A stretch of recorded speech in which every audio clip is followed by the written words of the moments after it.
Party క్రమంగా లౌకికవాదానికి దూరం జరుగుతోందా? లౌకికవాదానికి కాలం చెల్లిపోయిందని ఆ పార్టీ భావిస్తోందా? ఇక హార్డ్ కోర్ హిందుత్వ పాలిటిక్స్తోనే భవిష్యత్తును నిర్మించుకోగలము అని పూర్తిగా నమ్ముతోందా?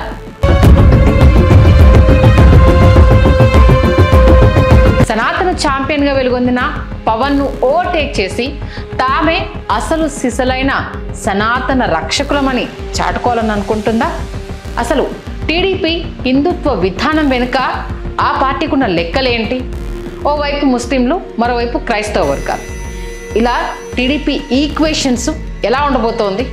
హిందువుల ఓట్ల కోసమే టీడీపీ ఈ పక్షాల మధ్య, అంటే కూటమి పక్షాల మధ్య ఎలాంటి పోటీ ఉంటుంది? అసలు టీడీపీ హిందుత్వ పాలిటిక్స్పై పొలిటికల్ క్రిటిక్స్ అంచనాలు ఎలా ఉన్నాయి? ఏపీలో మత రాజకీయాలు, పార్టీల వ్యూహాల గురించి ఈ వీడియోలో వివరించే ప్రయత్నం చేస్తారు.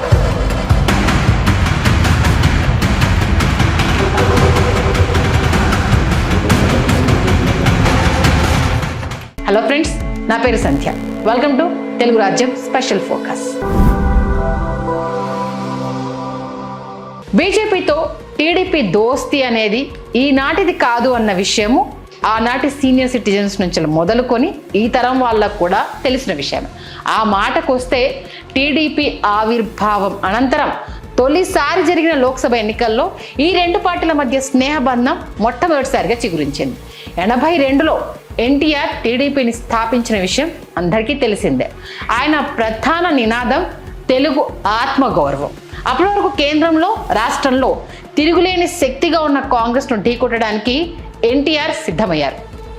సరిగ్గా అదే సమయంలో జాతీయ స్థాయిలో తమ ఉనికిని చాటుకోవాలని చూస్తున్న బీజేపీకి దక్షిణాదిలో అయితే ఒక బలమైన ప్రాంతీయ శక్తి అవసరమైంది. అప్పుడే వారికి ఆశాకిరణంలా కనిపించినారు మన ఎన్టీఆర్. ఇక 1984 ఇందిరాగాంధీ మరణానంతరం జరిగిన లోక్సభ ఎన్నికల్లో దేశమంతా కాంగ్రెస్ ప్రభంజనం ఎలా వీచిందో ప్రత్యేకంగా చెప్పాల్సిన అవసరం లేదు. కానీ ఒక్క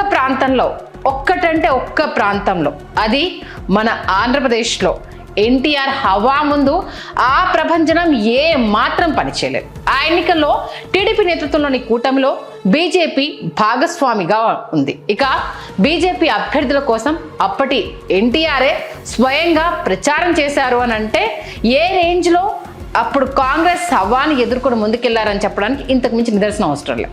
ఇక ఆ ఎన్నికల్లో అయితే టీడీపీ ఏకంగా 30 లోక్సభ స్థానాలను గెలుచుకొని భారత పార్లమెంట్ చరిత్రలోనే ప్రధాన ప్రతిపక్ష హోదా పొందిన మొదటి ప్రాంతీయ పార్టీగా రికార్డు సృష్టించి మన తెలుగోడి సత్తాను దేశవ్యాప్తంగా తెలియజేసింది. ఇక బీజేపీ దేశవ్యాప్తంగా కేవలం 2 సీట్లు మాత్రమే గెలిస్తే అందులో ఒకటి ఏపీలోని, తెలంగాణలోని హన్మకొండ నుండి గెలవడం మరో విశేషం. దీనికి ఎన్టీఆర్ మద్దతే ప్రధాన కారణమని ఒప్పుకోక తీరాల్సిందే. ఇక నాటి నుండి నేటి వరకు టీడీపీ బీజేపీల కాంబినేషన్ అనేక మార్లు ఎన్నికల ప్రత్యర్థులను ఢీకొట్టి విజయాలు సాధించాయి. అయితే టీడీపీ బీజేపీల మధ్య బంధము ఎప్పుడూ ఒకేలా ఉందా అంటే లేదని చెప్పాలి. దానికి అనేక సందర్భాలు మనకు ఉదాహరణగా కళ్ళకు కట్టినట్టు ఉన్నాయి. అవసరాలను బట్టి మారుతూ వస్తున్న విషయము అందరికీ తెలిసిందే. ఇక దోస్తీ కడుతూ, తెగదంపులు చేసుకుంటూ, మళ్ళీ కలిసిపోతూ ఇలా అనేక మార్లు టీడీపీ తన స్టాండ్ మార్చుకుంటూ వచ్చింది. మెజారిటీ ప్రజల్లో ఏర్పడే ఎమోషన్స్ను అందిపుచ్చుకోవడం, అందుకు అనుకూలంగా తన మాట కలపడం బాబుకు ముందు నుండి ఒక అలవాటే. ఇది ప్రత్యేకంగా నేను చెప్పాల్సిన అవసరం లేదు. తలపండిన రాజకీయ విశ్లేషకుల నుంచి మొదలుకొని ఇప్పటి విశ్లేషకుల వరకు ప్రతి ఒక్కరూ ఈ అంశం గురించి ప్రత్యేకంగా చెప్తూనే ఉంటారు. ఐటీ, టెక్నాలజీ ఎమర్జ్ అవుతున్న సమయంలో చంద్రబాబు ఎప్పటికప్పుడు ఇవే అంశాలను ఫోకస్ చేస్తూ తనకు తాను విజనరీగా టెక్నాలజీకి ప్రాధాన్యత ఇచ్చే నేతగా ఒక ఇమేజ్ను నిర్మించుకుంటూ వచ్చారు. ఇప్పటికీ వస్తూనే ఉన్నారు. ఇక గోద్రా అలర్ల తర్వాత దేశవ్యాప్తంగా మోదీపై విమర్శలు వచ్చిన సందర్భంలో మోదీని ముఖ్యమంత్రిగా తొలగించాలని మొట్టమొదటగా చంద్రబాబు గారు తన వాణిని వినిపించారు. మనం మర్చిపోయినా ప్రపంచం మర్చిపోదు కదా, అదే ఇప్పుడు గుర్తు చేస్తున్నారు. నాడు చంద్రబాబు ఎన్డీఏ కన్వీనర్గా కూడా ఉన్నారు. ఇక 2004 విషయానికి ఒకసారి వద్దాం. దేశవ్యాప్తంగా బీజేపీ ఓటమి తర్వాత ఆ పార్టీతో తెగదంపులు చేసుకొని తాను ఒక లౌకికవాది అని బీజేపీతో ఎప్పటికీ కలిసేది లేదని ప్రకటించారు. గుర్తుంది కదా అందరికీ? ఈ విషయాన్ని అయితే గుర్తుపెట్టుకోండి. అది కట్ చేస్తే 2011 సమయంలో అన్నా హజారే ఉద్యమానికి దేశవ్యాప్తంగా ఏ రేంజ్లో మద్దతు లభించిందో మనందరికీ తెలిసిందే. ఆ సమయంలో అన్నా హజారేకు మద్దతుగా ర్యాలీలు చేసిన వాళ్ళు కోకొల్లలు. సినిమా వాళ్ళ దగ్గర నుంచి అన్ని ప్రాంతాల నుంచి ఏ రేంజ్లో ఢిల్లీకి పయనమయ్యారు అన్నది ప్రతి ఒక్కరి మైండ్లో కళ్ళు మూసుకుంటే కదలాడుతూ ఉంటుంది. ఇలా ప్రజల్లో ఉండే కామన్ సెంటిమెంట్ను అందిపుచ్చుకోవడంలో మన బాబోరు ఎంత దిగ్గజులో మనందరికీ తెలిసిందే. దాన్ని ఎలా క్యాష్ చేసుకుంటారు అనేది మనందరం చూసిందే. ఇక 2018 ఎన్నికల కొరకు వచ్చేద్దాం. ఇక తెలంగాణ ఎన్నికల్లో కాంగ్రెస్తో దోస్తీ కట్టేందుకు బాబు వెనుకడుగు వేయలేదు.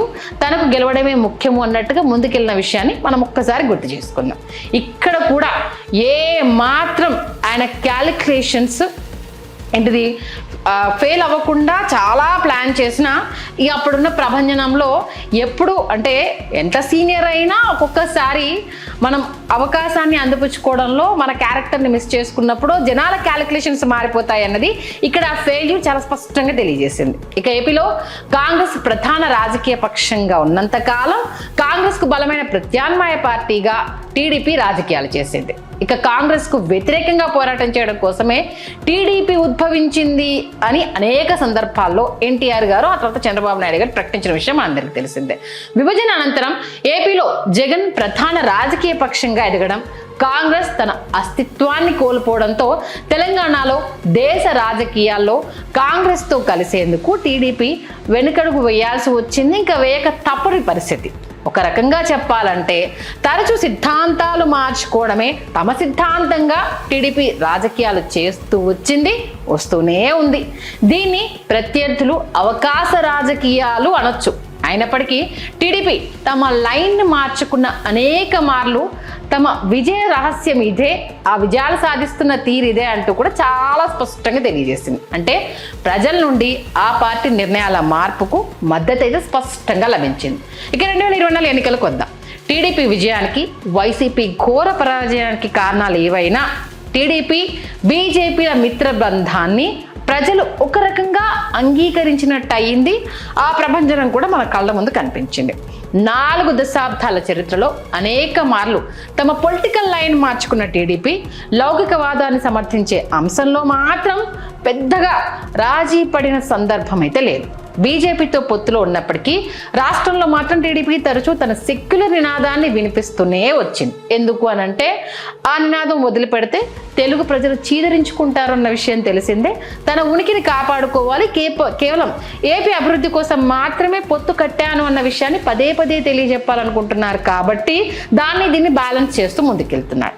ఇక 2024 ఎన్నికల అనంతరం టీడీపీ పంథాలో స్పష్టమైన మార్పు చాలా స్పష్టంగా కనిపిస్తోంది. వైసీపీని రాజకీయంగా కార్నర్ చేసేందుకు ప్రధానంగా ఎత్తుకున్న అంశం అందరికీ గుర్తుంది కదా, మర్చిపోలేదు కదా, అయినా సరే గుర్తు చేస్తున్నా.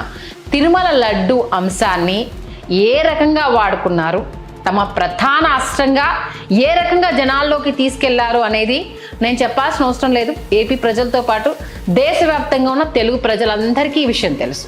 జగన్ని ఒక క్రైస్తవుడి కోణంలో ప్రజల ముందు ఎస్టాబ్లిష్ చేసేందుకు తమ సాయశక్తుల ప్రయత్నం చేశారు, చేస్తూనే ఉన్నారు, చేయబోతున్నారు. ఇది రాసి పెట్టేసుకోండి. ఇంకా జగన్తో అటు హైందవ సమాజానికి ప్రమాదమే. అసలు హైందవం అనేది జగన్ ఉన్నంత వరకు ముందుకెళ్ళదు అనే ఒక వాతావరణాన్ని అయితే సృష్టించి హిందువులకు జగన్ను పూర్తిగా దూరం చేసే లక్ష్యంతో టీడీపీ స్ట్రాటజికల్గా ముందుకెళ్తున్నట్లు స్పష్టంగా తెలుస్తోంది. ఇక టీడీపీ కొత్తగా హిందుత్వ రాజకీయాలను ఆశ్రయించడానికి ప్రధానంగా మనకి ఇక్కడ 2 కారణాలు అయితే స్పష్టంగా కనిపిస్తున్నాయి. ఒకటి, జగన్ను తిరిగి అధికారంలోకి రాకుండా కట్టడి చేయడం. మరొకటి, హిందువుల ఓట్లు బీజేపీ జనసేన వైపుకు పోలరైజ్ అవ్వకుండా తమ వద్దే ఉంచుకునే ప్రయత్నం. అంటే వాళ్ళు కనుక పక్కకు తప్పితే బాబు గారి పరిస్థితి ఏంటి అనేది తెలుసు కాబట్టి ఉన్నప్పుడే, అంటే దీపం ఉన్నప్పుడే ఇల్లు చక్కబెట్టుకోవాలనుకుంటారు కదా. ఈ నేపథ్యంలో మేము వాళ్ళతో ఉన్న మా పంథా ఇది అనేది తెలియజెప్పే ప్రయత్నాన్ని కూలంకషంగా వాళ్ళు క్రింది లెవెల్ నుంచి అంటే గ్రౌండ్ లెవెల్ ప్రయత్నాలు చేస్తున్నారని స్పష్టంగా కనిపిస్తుంది. కులమతాల ప్రస్తావన లేని రాజకీయాలు కావాలంటూ పార్టీ పెట్టిన కొత్తలో జనసేన సిద్ధాంతాలను రూపొందించిన పవన్ కళ్యాణ్ గారు ఆ తర్వాత ఏ స్టాండ్ తీసుకున్నారు, ఎన్ని రంగులు మార్చారు, ఎన్ని మాటలు చెప్పారు, ఇది మనం చెప్పాల్సిన అవసరం లేదు. ఆయన మర్చిపోయినా గూగుల్ తల్లి గుర్తు చేయడానికి సిద్ధంగా ఉన్నారు. హార్డ్ కోర్ ఫ్యాన్స్ అయ్యా ఎన్నెన్ని సందర్భాల్లో ఏ మాటలు మీరు మాట్లాడారో మీరు మర్చిపోయారేమో, ఒక్కసారి వీడియో మీకు చూపించి గుర్తు చేస్తాము అంటూ సిద్ధంగా ఉన్న విషయం మనందరికీ తెలిసిందే.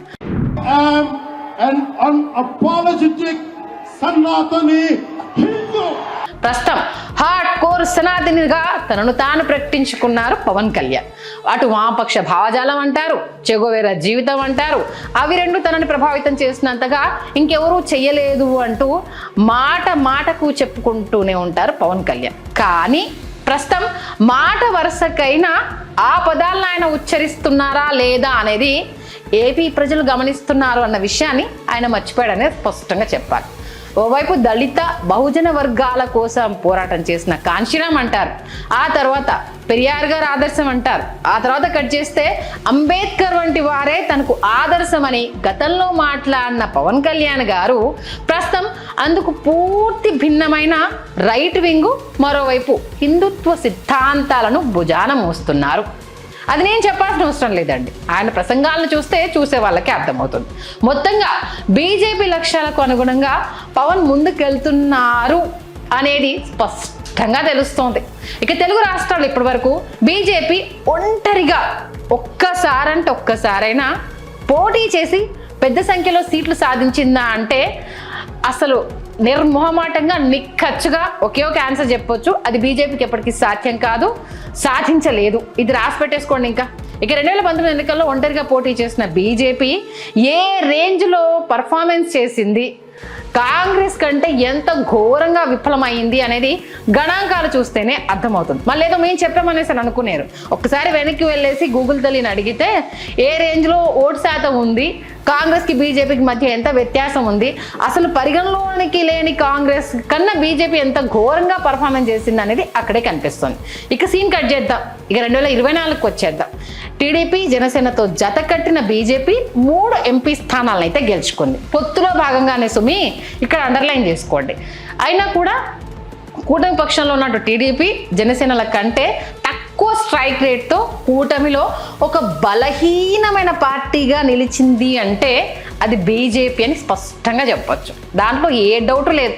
ఇక వైసీపీ గెలిచిన 4 ఎంపీ స్థానాల్లో 3 స్థానాలు బీజేపీ వైపు గెలిచినవి. ఇక తెలుగు రాష్ట్రాల్లో మతం ఒక ప్రధానమైన ఫ్యాక్టర్ కాదు, కులమే ఏపీ రాజకీయాలను శాసిస్తుంది అనే ఒక చర్చ ఇప్పుడు కాదు ఎప్పటి నుంచో ఉంది, అది ఎప్పటికీ ఉంటుంది, దాన్ని చెరపనివ్వరు కూడా, ఇది అండర్లైన్ చేసుకోవాలి. హిందుత్వ సెంటిమెంటు కులమనే ఎమోషన్కు తోడైతే ఏపీలోనూ మతం ఒక ప్రధాన అంశంగా మారే అవకాశం స్పష్టంగా ఉంటుంది.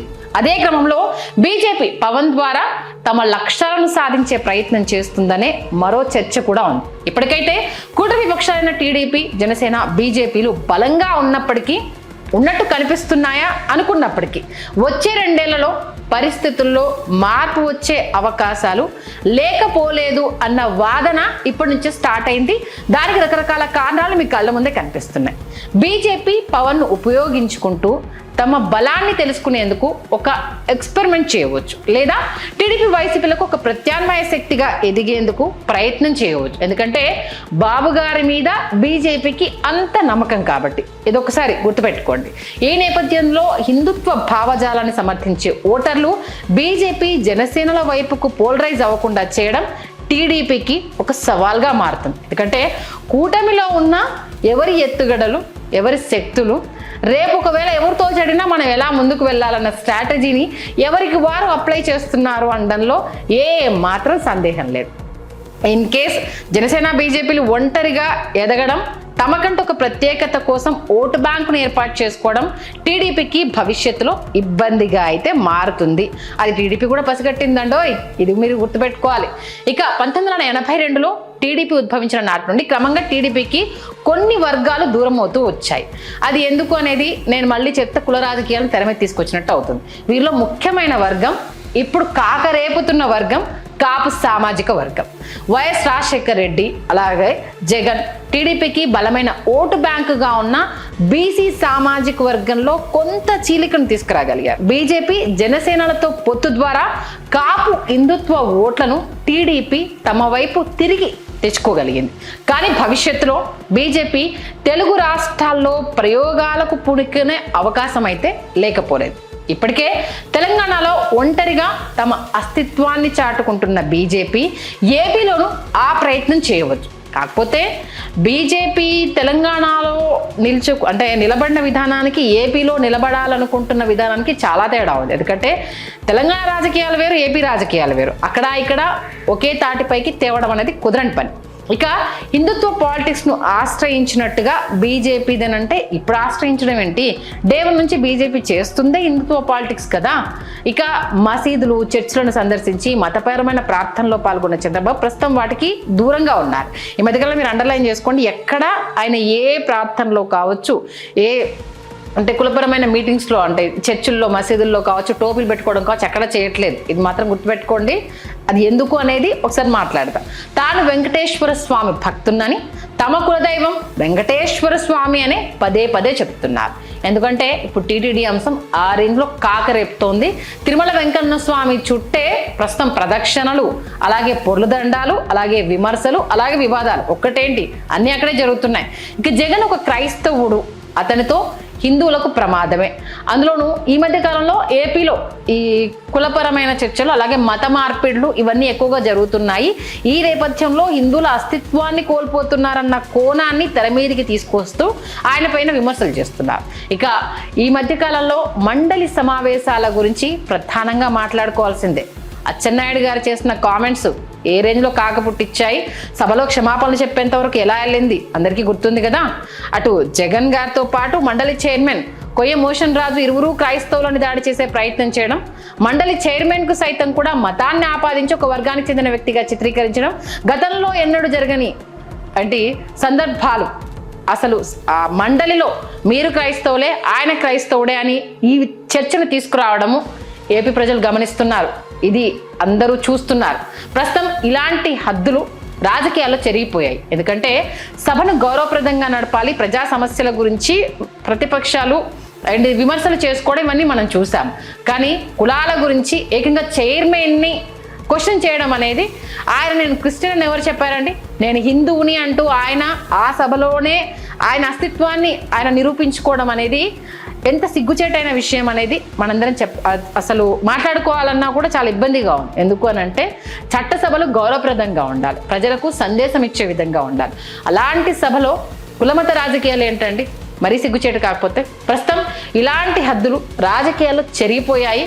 అలాంటి హద్దుల గురించి మాట్లాడుకున్నా కూడా పొరపాటే అవుతుంది. ఇక వైవి సుబ్బారెడ్డి సతీమణి బైబిల్ పట్టుకుందని, ఆవిడ ఒక క్రైస్తవురాలని, భూమన తన కూతుర్ని క్రైస్తవ సంప్రదాయంలో వివాహం జరిపించాడని స్వయాన ముఖ్యమంత్రి స్థానంలో ఉన్న చంద్రబాబు వ్యాఖ్యలు చేయడము, అలాగే వాళ్ళు బాబు ఇది జరిగింది, మేము జయమ్మ ఇస్తే ఆ బుక్ మా ఆవిడ పట్టుకుంది, నేను హైందవ పద్ధతిలో నా కూతురు పెళ్లి చేసుకున్నాను అంటూ సాక్ష్యాధారాలతో సహా నిరూపించుకునే పరిస్థితికి చంద్రబాబు నాయుడు గారు అవతల వాళ్ళని తీసుకొచ్చారు. లౌకికవాది అనే ఇమేజ్ను ఇన్నాళ్ళు కాపాడుకుంటూ వచ్చిన చంద్రబాబు ప్రస్తుతం తనను తాను సనాతనవాదిగా చాటుకునే ప్రయత్నం చేస్తున్నారు. ఇటు ముస్లిం, అటు దళిత వర్గాలు ప్రధానంగా వైసీపీ పక్షాన ఉన్నప్పటికీ ఆయా వర్గాల్లో టీడీపీకి చెప్పుకోదగ్గ స్థాయిలోనే ఓట్లున్నాయి. అందుకు చంద్రబాబు అనుసరించిన లౌకిక విధానం కారణంగా చెప్పుకోవచ్చు. ఇక జగన్ ఒక క్రైస్తవుడు, సుబ్బారెడ్డి, భూమన, కొయ్య మోషన్ రాజు వీరంతా క్రైస్తవులు అని వారిపై దాడికి దిగడం క్రైస్తవులను సంతోష పెట్టకపోవచ్చు. అలానే మత రాజకీయాలను ప్రజల్లో మతపరమైన చర్చ వల్ల ముస్లింలలో ఒక రకమైన అభద్రతా భావం నెలకొంటుంది. ముఖ్యంగా సోషల్ మీడియాలో జరిగే చర్చ క్షేత్రస్థాయిలో ముస్లింలపై ప్రభావం చూపుతుంది. ఈ నేపథ్యంలో ముస్లిం క్రైస్తవ వర్గాలు భవిష్యత్తులో టీడీపీకి ఏ మేరకు అండగా నిలుస్తాయనే ప్రశ్న ఉత్పన్నమవుతోంది. చివరగా టీడీపీ అనుసరిస్తున్న హిందుత్వ సెంట్రిక్ పాలిటిక్స్ ఏపీ రాజకీయాలను ఎటువైపు తీసుకెళ్తాయన్నది మాత్రము వేచి చూడాలి.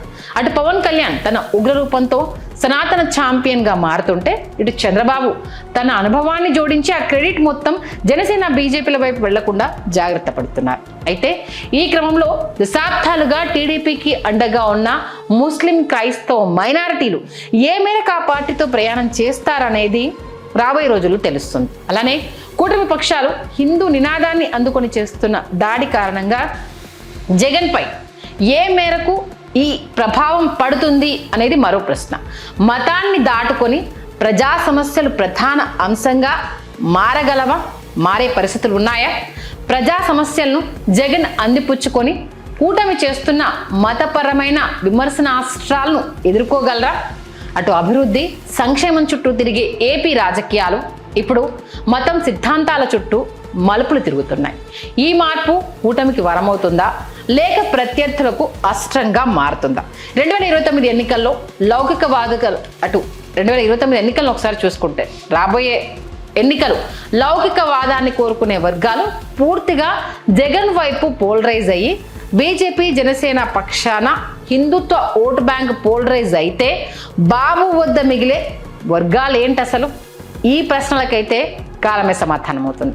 ఏదేమైనా 2029 ఎన్నికల ముంగిట ఇలాంటి పరిస్థితులు ఉంటే ఏపీ రాజకీయాలు మరింత ఆసక్తిగా మరింత రసవత్తరంగా మారడంలో సందేహం లేదు.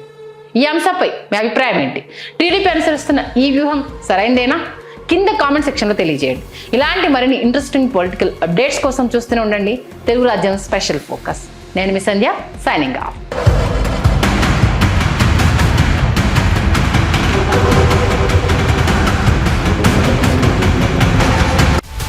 హలో, తెలుగు రాజ్యం ఛానల్ చూస్తున్నారా? సామాజిక రాజకీయ జీవన చిత్రణే తెలుగు రాజ్యం. అతిశయోక్తులు అసత్యాలు ఉండవు. రాజకీయ కోణం కాదు, ప్రజా కోణమే కొలబద్ద. తెలుగు రాజ్యం వీక్షణ మీ ఉత్తమ అభిరుచికి నిదర్శనం.